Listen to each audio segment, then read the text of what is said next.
தேதுல்லா sir, budget எப்படி இருக்கு? வழக்கமான ஒரு பட்ஜெட் தான்.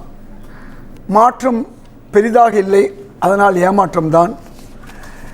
அதற்கு முன்பதாக ஒரு மகிழ்ச்சியான செய்தியை நான் சொல்லிடணும். என்ன சார்?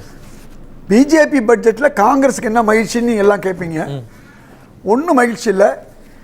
எங்கள் 2024 தேர்தல் அறிக்கையில் நாங்கள் என்ன கொடுத்தோமோ அதில் 30வது பக்கத்தில் இருக்கக்கூடிய அந்த 2 ஸ்கீமு, அப்ரெண்டிஸ் ஸ்கீம் இருக்கு இல்லையா, ஆமாம், அந்த ஸ்கீமை வந்து அப்படியே அனௌன்ஸ் பண்ணியிருக்காங்க. சரி, அதுக்கு காங்கிரஸுக்கு அவங்க தேங்க்ஸ் சொல்லணும். ரெண்டாவது அவங்க என்ன பண்ணியிருக்காங்க, அதாவது எம்ப்ளாய்மெண்ட் லிங்க்டு இன்சென்டிவ்னு ஒன்று இருக்கு இல்லையா, அதுவும் காங்கிரஸ் கட்சியுடைய 30வது பக்கம் தேர்தல் அறிக்கையில் உள்ளதை அப்படியே கொடுத்துட்டாங்க. அந்த வகையில் காங்கிரஸ் பாஜகவுக்கு நன்றி சொல்லணும். இல்லை இல்லை இல்லை இல்லை, காங்கிரஸ் பாஜகவுக்கு இல்லை. அதாவது எங்களுக்கு நாங்கள் தானே கொடுத்துருக்கோம். என்ன, நாங்கள் அவங்களுக்கு இதெல்லாம் பண்ணுங்கன்னு கொடுத்துருக்கோம். இந்த ஒன்றை தான் நான் வந்து ஒன்று பாராட்டலாம். காங்கிரஸ் வந்து சமூக நீதிக்காக வேண்டி பல இது அறிக்கைகளை கொடுத்தது, குரல் கொடுத்தது, தேர்தல் அறிக்கைன்னு சொன்னது. அதில் ஏதோ ஒன்று எடுத்திருக்காங்க. அதனால் இது நான் சொல்லலை, எங்களுடைய முன்னாள் நிதியமைச்சர் ப. சிதம்பரம் அவர்கள் சற்று நேரத்துக்கு முன் சொன்னதை உங்கள்கிட்ட சொல்லிடுறேன். சரி, நன்றி. ஏன்னா நாங்கள் எல்லாத்தையும் எதிர்த்துக்கிட்டு இருக்க முடியாது. ஆனால் இன்றைக்கி வருமான வரிக்கு அவங்க வந்து பெருசாக ஒன்றும் பண்ணல. ஏற்கனவே 3 லட்சம், அந்த 3 லட்சத்துக்கு வரி இல்லைங்கிறாங்க. முன்னையெல்லாம் 5 லட்சம் வரை இருந்ததை இப்போ என்ன பண்ணிட்டாங்க, 3,05,000 இருந்தால் கூட நீங்கள் 5% கட்டி ஆகணும். 4,05,000 இருந்தாலும் 5% கட்டி ஆகணும். ஆக மிடில் கிளாஸ், மத்தியதர வர்க்கம், டேக்ஸ் பேயர்ஸ், பணம் கட்டுறாங்க இல்லையா, வேலை பார்க்குறாங்க இல்லையா, இந்த வேலை பார்ப்பவர்களுக்கு எந்த விதமான பிரதிபலன் இல்லை. மத்தியதர வர்க்கத்துக்கு இல்லை. பிரதிபலன் யாருக்குன்னா கார்பரேட்டுகளுக்கு. ஏற்கனவே 30 விழுக்காட்டிலிருந்து 23 விழுக்காடாக இறக்கியிருக்காங்க இல்லையா வரி, அதில் 1-2 ஏற்றி இருந்தால் என்ன நடந்திருக்கும்? பல ஆயிரம் கோடி அல்லது சில லட்சம் கோடி வந்து வருமானம் வந்துடும், அது ஏழைகளுக்கு போயிருக்கும். சரி, இவங்க பொதுவாக ஏழைகளுக்கு போகாது, அப்பவும் அந்த பணமும் பணக்காரர்களுக்கு தான் போகும். நீங்கள் இப்போ பார்த்தீங்கன்னு சொன்னால் ஹையர் எஜுகேஷனுக்கு 10 லட்சம் ரூபா வரை லோன் கொடுக்குறாங்க, ஃப்ரீ கொடுக்கல. அந்த லோன் தான் கொடுக்குறாங்களே ஒழிய இது வந்து 7.5 வரை லோயர் எஜுகேஷன் கொடுக்குறாங்க. இது ஏற்கனவே இருக்கிற ஸ்கீமு. நீங்கள் ஒவ்வொரு ஸ்கீமையும் நீங்கள் பார்த்தீங்கன்னா பெருசாக 7 லட்சம் கோடி 11 லட்சம் கோடி இன்ஃப்ராஸ்ட்ரக்சர் ஒதுக்கியிருப்பாங்க.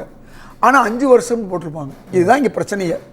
இவங்க இந்த 5 ஆண்டுகளுக்கும் நீட்டிப்பு அப்படின்னு சொல்லி அதான் 5 வருஷம் சொல்றது. ஏன் இப்போ சொல்லணும், நான் என்ன சொல்றேன், இந்த வருஷத்துக்கான பட்ஜெட் தானே இது. 5 வருஷத்துக்கான பட்ஜெட்டா? எந்தெந்ததுலேருந்து வரீங்கன்னா உங்களுக்கு வந்து 5 வருஷத்துக்கு 4.1 லட்சம் ஜாப் சொல்றாங்க, வேலை வாய்ப்பு கிடைக்குதுங்கிறாங்க. ஏற்கனவே என்ன சொன்னாங்க, வருஷத்துக்கு 2 கோடி சொன்னாங்க. 10 வருஷம் அவங்க இருக்கும்போது 20 கோடி பேருக்கு வேலை கொடுத்துருக்கணும். கேட்டால் அது தேர்தல் ஜும்லான்னு சொல்கிறாங்க. இன்றைக்கு அந்த வேலை வாய்ப்பில் வந்து 1 கோடி கூட கிடைக்கல. 90 லட்சம் பேர் தான் கிடைச்சிச்சு, 20 கோடி பேருக்கு. அப்போ அன்னைக்கு 10 வருஷமாக ஏமாத்தினதை இப்போ மீண்டும் என்ன சொல்கிறாங்க, நாங்கள் 5 வருஷத்தில் 4 கோடி வேலை வாய்ப்பு தரோம்னு சொல்கிறாங்க. அது எவ்வளோ ஆகும் நமக்கு தெரியல. இப்போ இதை உங்களுக்கு அகிலேஷ் யாதவ் அவர்கள்ட்ட போய் கேட்டிருக்காங்க, இந்த பட்ஜெட்டை பற்றி நீங்கள் என்ன சொல்கிறீங்கன்னு. அப்போ அவர் சொல்கிறாரு, 10 வருஷமாக செய்ய முடியாத ஒன்றை 11 வருஷத்துலேயே அவங்க செஞ்சிட முடியும்.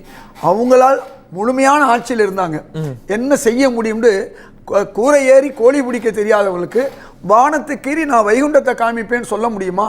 இதுதான் வந்து எதிர்க்கட்சி தலைவருடைய ரிஃப்ளெக்ஷன். 3வது நீங்கள் இப்போ பார்த்தீங்கன்னா இவங்களுக்கு சப்போர்ட்டாக இருக்கக்கூடிய பீகாருக்கும் ஆந்திராவுக்கும் கூடுதல் நிதியை எப்படி ஒதுக்குறாங்கன்னு சொன்னால், வேறு எதிர்க்கட்சிகள் கேட்டுறக்கூடாதுங்கிறதுக்காக வேண்டி தனித்தனி திட்டமாக மொத்தமாக ஸ்பெஷல் பேக்கேஜ் 1 லேக் கொடுங்கன்னு கேட்டிருக்காங்க. 1 லேக் குரோர், 1 லட்சம் கோடி கொடுங்கன்னு சொன்னால் கொடுத்தா பிற மாநிலங்கள் எதிர்க்கும். அப்போ என்ன செய்யறதுன்னு யோசனை பண்ணி ஒரு காம்ப்ரமைஸ் அவங்களுக்குள்ள வந்து ஒட்டுமொத்த இந்திய மக்கள் எல்லாம் வாக்களித்து தான் இன்னைக்கு அரசாங்கம் இருக்குது.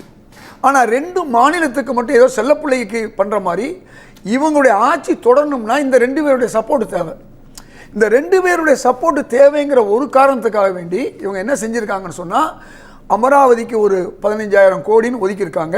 தலைநகரத்தை கட்டமைக்கணும் அப்படின்னு தப்பு இல்லை, பல ஆண்டு காலமாக இந்த கால கோரிக்கை சந்திரபாபு நாயுடு வைத்த கோரிக்கை. இந்த கேள்வியை தான் நான் கேட்குறேன். சந்திரபாபு நாயுடு ஏன் மோடியை விட்டு பிரிஞ்சு போனார்? நீங்கள் அன்னைக்கு கொடுத்துருக்கணும். இப்போ 7 வருஷமாக வந்து அந்த தலைநகர் அமையாதனால ஹைதராபாத்துக்கும் பிரச்சனை, அமராவதிக்கும் பிரச்சனை. இப்போ இந்த 7 வருஷமாக இந்த அமராவதி நகரம் வந்து இன்னும் சிறப்பாக வந்திருக்கும். அப்போ இப்படிப்பட்ட ஒரு அதாவது சூழ்நிலையின் கைதியாக இந்த அரசாங்கம் இருக்குது. அது என்டிஏனுடைய பட்ஜெட்னு பிரதமர் நரேந்திர மோடி அவர்கள் சொன்னாங்கல்ல சார், இது வரைக்கும் பாஜகவுடைய பட்ஜெட்டா இருந்திருக்கலாம். இந்த முதல் கூட்டத்தொடரில் அவர் என்ன சொன்னாரு, இது என்டிஏ அரசு. என்டிஏ அரசை பொறுத்த வரைக்கும் சந்திரபாபு நாயுடுடைய கட்சி இருக்கு இல்லையா பிரதமர்? நான் கேட்கிறேன், செய்ய வேண்டிய பாஜக அரசு ஏன் செய்யலை? அப்ப மாற்றான் தாய் மனப்பான்மை ஆந்திராவை ஒரு மாற்றான் தாய் மனப்பான்மை 6 வருஷம் 7 வருஷம் நீங்க பண்ணிட்டு இப்ப உங்களுக்கு வேற வழி இல்லாமல் தேவை சந்திரபாபு நாயுடுவோ ஆந்திரா மக்களோ தேவை. நான் நல்லா கேட்குற கேள்வி என்ன, அப்போ நீங்கள் 7 வருஷமாக பாஜக ஆச்சு, நீங்கள் தென்னாட்டை புறக்கணிச்சிங்களா, ஆந்திராவை புறக்கணிச்சிங்களா, நேர்மைக்கு நியாயத்துக்கும் கொடுத்துருக்க வேண்டியதை புறக்கணிச்சிங்களா? ஒரு அரசு மாதிரி ஜார்க்கண்டு, வெஸ்ட் பெங்கால், ஒடிசா எல்லாத்துக்குமே சிறப்பு திட்டங்கள் சொல்லியிருக்காங்களே சார். நீங்கள் கேள்வி கொடுத்தாங்களான்னு நான் என்டிஏங்கிறனால தான் கொடுத்தாங்கன்னு உங்கள் வாக்குமூலமே வருது. நான் இது என்டிஏ அரசு, அதனால ஆந்திரா கொடுத்துருக்காங்க. நம்ம கேள்வி 7-8 ஆண்டுகளாக கேட்டதை பிஜேபி அரசு ஏன் கொடுக்கல? பிஜேபி அரசு ஏன் கொடுக்கல? அதெல்லாம் பிரச்சனை. பிரச்சனை என்னன்னா, பிஜேபியா இருக்கும்போது ஒரு ஆணவத்தில் அகங்காரத்தில் பிற மாநிலங்களை மதிக்காத ஒரு தன்மை தமிழ்நாட்டில் இப்ப மாறி இருக்கு. இந்த பட்ஜெட் வழி இல்லாம அதான் சூழ்நிலையின் வழி இல்லாம இதை தமிழ்நாட்டு நீங்க பாத்தீங்கன்னா ரயில்வேக்கு தமிழ்நாட்டுக்கு கடந்த 10 வருஷமாவே எதையுமே முழுமையா ஒதுக்கல.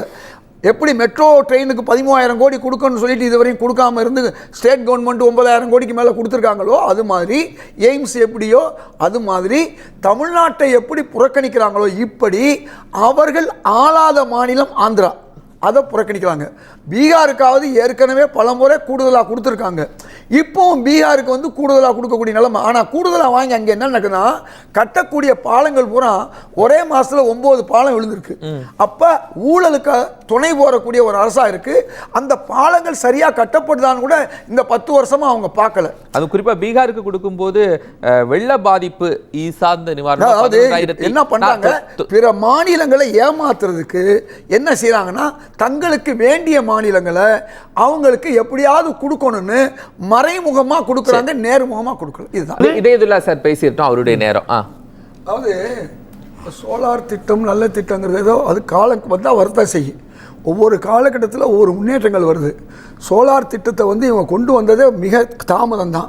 அதை கடந்த 6 மாதத்துக்கு முன்னால் அதை சொன்னாங்க. இன்னைக்கு அந்த 1 கோடி பேருக்காக வேண்டி இவ்வளோ பண்ணாங்க இல்லையா, பல கம்பெனிகளுக்கு அதுக்கு போக வேண்டிய பணம் போகலைங்கிறது தான் எனக்கு வந்த தகவல். 2வது ஒரு விஷயம், உங்களுக்கு வந்து இந்த விவசாயிகளுடைய தற்கொலை ஏன்னு நாச்சியார் அழகாக கேட்டாங்க. நீங்கள் விவசாயிகளுக்கு உதவி பண்ணாங்கன்னா விவசாயியுடைய கடனை நீக்கிருக்கணும். எப்படி காங்கிரஸ் ஆட்சி வந்த உடனேயே 70,000 கோடி அன்னைக்கு நீக்கினாங்க. இன்னைக்கு நீங்கள் 7 லட்சம் கோடி நீக்கிருக்கணும். கடனை நீக்கினா தான் அவனுடைய தற்கொலையை நீங்கள் தடுக்க முடியும். நீங்கள் ஏற்கனவே விவசாயம் பண்ணிக்கிட்டு இருக்காளுக்கு நீங்கள் பணம் கொடுத்தேன்னு நீங்கள் சொல்கிறீங்க. அது மட்டும் இல்லாமல் தொழிலாளர்களுக்கு விடுதி கட்டுறேன். நான் என்ன கேட்குறேன், தொழிலாளர் குடும்பங்கள் வந்து பிரச்சனையில் இருக்குது. அந்த தொழிலாளர் குடும்பங்களுக்கு அந்த சம்பள உயர்வு, அவர்களுக்கு கொடுக்கக்கூடிய பல்வேறு உதவிகளை விட்டுட்டு நான் இனிமே விடுதி கட்ட போகிறேங்கிறீங்க. நான் நல்ல திட்டம். விடுதி கட்டுறது எப்படின்னா, நான் சீனாவுக்கு பல முறை போனவன். அங்கே எப்படின்னா அந்த சிஸ்டத்தை இங்கே கொண்டு வரணும். விடுதி கட்டுறது முக்கியமல்ல, அங்கே கிராமப்புறங்களில் இருக்கிற தொழிலாளர்கள் வந்து இங்கே தங்குவாங்க. 2 மாதத்துக்கு தொடர்ந்து வேலை பார்ப்பாங்க. அப்புறம் தான் ஒரு நாள் வேலை ஊருக்கு போவாங்க. அதனால இங்கே ப்ரொடக்ஷன்ஸ் அதிகமாகுது சீனாவில். இங்கே அப்படி இல்லை. நீங்கள் விடுதி கட்டிட்டு அவங்களுக்கு வந்து அவங்களை நீங்கள் முழுசாக ஃப்ரீயாக விட்டுற முடியாது. இப்போ பிரச்சனை என்னன்னு சொன்னால், இந்த நான் ஏற்கனவே சொன்ன பாருங்கள், இந்த எம்எஸ்எம்இ அழிக்கிறது, எம்எஸ்எம்இ அழிஞ்சு போனதுக்கு வந்து உதாரணமாக கலை அழகாக சொன்னார். தமிழ்நாட்டில் மட்டும் இல்லை, திருப்பூர் மட்டும் இல்லை, இந்தியா முழுக்க எம்எஸ்எம்இ பல லட்சம் கம்பெனிகள் மூடப்பட்டிருக்கு. நீங்கள் அவங்களுக்கு செய்கிறத விட்டுட்டு முத்ரான்னு சொல்கிறதே பண்ணிட்டு போகிறீங்க. 3வது, இந்தியாவில் பிரதமர் நேருலேருந்து வாஜ்பாய் வரை பிபிசி எல்லாருமே பொதுத்துறை நிறுவனங்களை உருவாக்குனாங்க. கிட்டத்தட்ட 200க்கு மேற்பட்ட பொதுத்துறை நிறுவனங்களை உருவாக்குனதுனால நடுத்தர மக்கள், ஏழை மக்கள், அதில் வந்து அரசு வேலை கிடைக்காதவங்களாம் அதில் போய் வேலை பார்த்தாங்க. இன்னைக்கு பொதுத்துறை நிறுவனங்களை விற்க ஆரம்பிச்சிட்டீங்க. நீங்கள் புதிய பொதுத்துறை நிறுவனம் காங்கிரஸே விக்கிறதுக்கு காரணம் காங்கிரஸே முழுக்க முழுக்க திவாலாக்கக்கூடிய நிலைமையில அரசாங்கத்தை எப்படி ரன் பண்ண முடியும் சொல்லுங்க.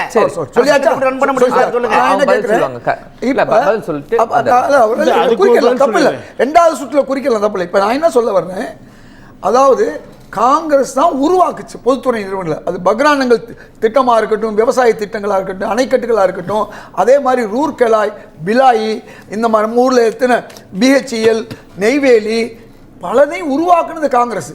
இவங்க வந்து ஒன்றை கூட உருவாக்கல. இல்ல அது வளர்ச்சிக்காக சொல்றாங்கல்ல. இப்ப நாங்க பொதுத்துறை தனியார் மயமாக்கும் போது இன்னொரு வளர்ச்சி பாதையில போகுது, அதனால வேலை வாய்ப்புகள் அதிகரிக்கிறது.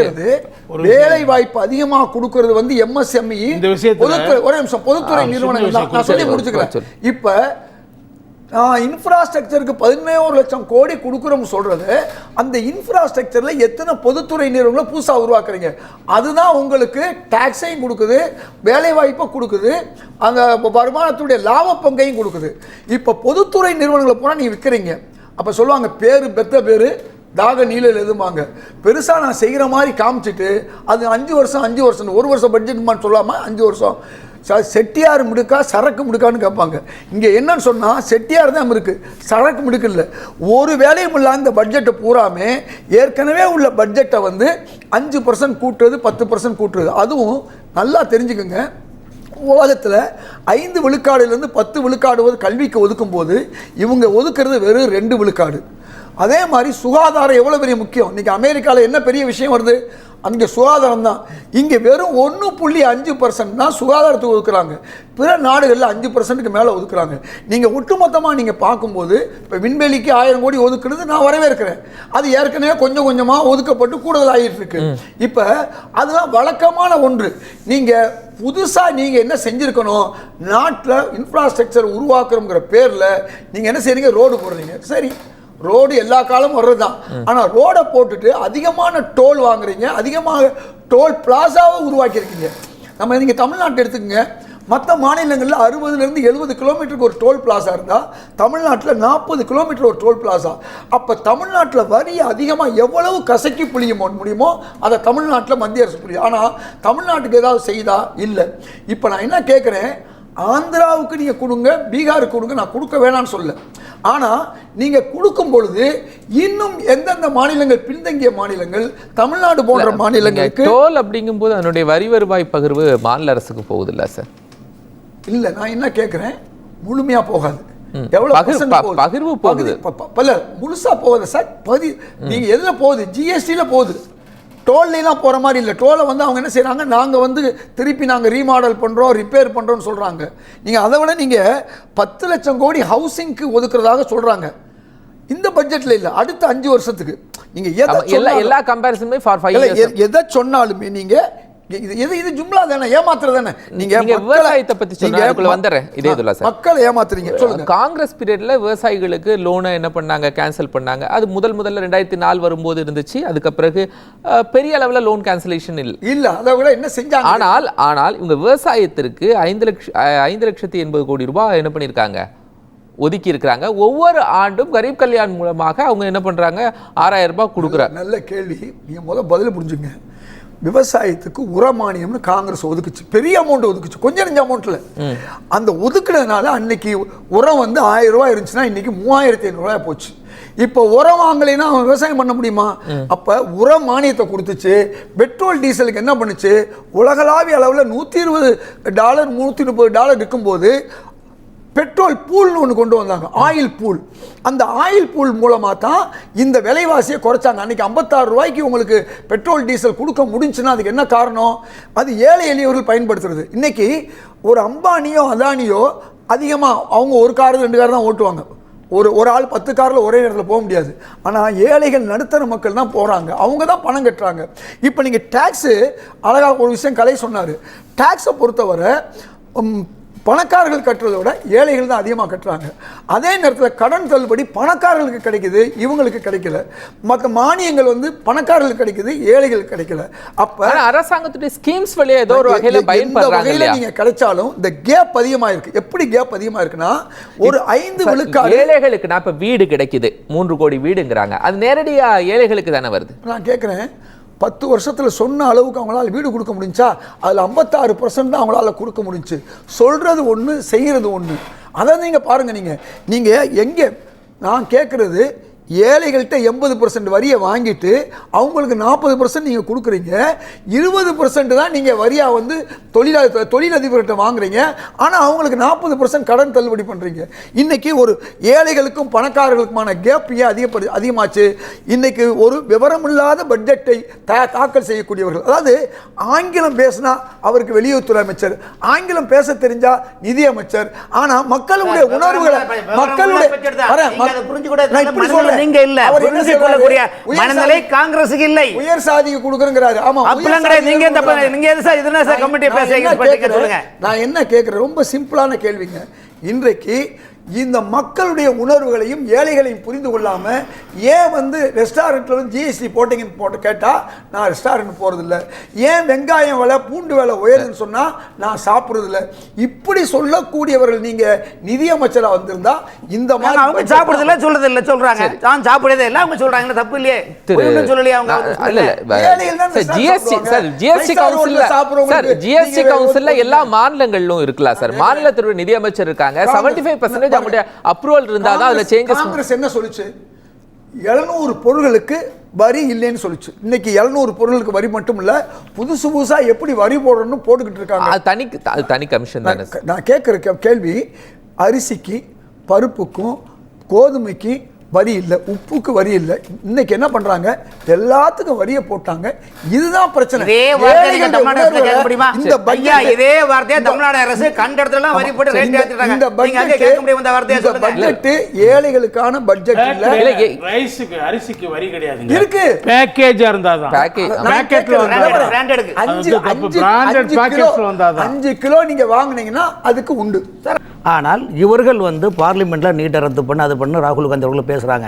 இப்ப கத்துறதுனால அது ஒன்றும் பெருசா இது பண்ண முடியாதுங்க. போன கூட்டம் வந்து நீங்க செஞ்சிருக்காங்க. வேலை வாய்ப்புக்கு 4 கோடி அப்படிங்கிற நம்பர்ஸை 5 இயர்ஸ்லன்னு சொல்லியிருக்காங்க. இதுக்கு முன்னாடி என்ன பண்ணாங்க அப்படிங்கிற கொஸ்டின் தானே. இல்லை சார், உங்களுக்கு ஒரு விஷயம் சார், காங்கிரஸ் கட்சிக்காரர்களை பொறுத்த வரைக்கும் பாலாரும் தேனாரையும் விட விட்டாலும் அவங்களுக்கு அது வந்து இல்லை. நாச்சியார் சுகந்தி மேடம் சொல்றாங்க. அதாவது நாச்சியார் சுகந்தி அவர்களை பேச அவருடைய சார்ந்திருந்த அணியை வந்து அதிமுக, ஆகவே அதிமுக திருப்திப்படுத்த அவர்களை பேசணும். அது பேசாமல் இருக்க முடியாது.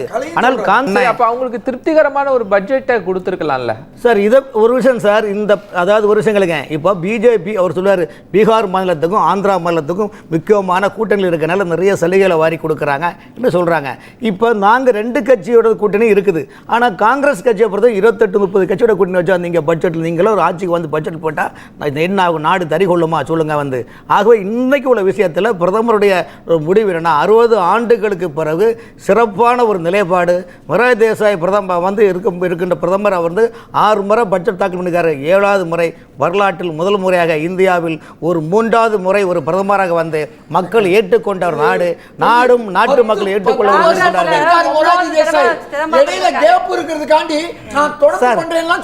சொல்ல முடியாது. அதே மாதிரி இந்திரா காந்தி நீண்ட நாள் பிரதமராக இருந்திருக்காரு, யாரை விட? பிரதமர் மோடியை விட. ஆனா ஒரு கேப் இருந்ததுனால இவங்க என்ன பண்றாங்க?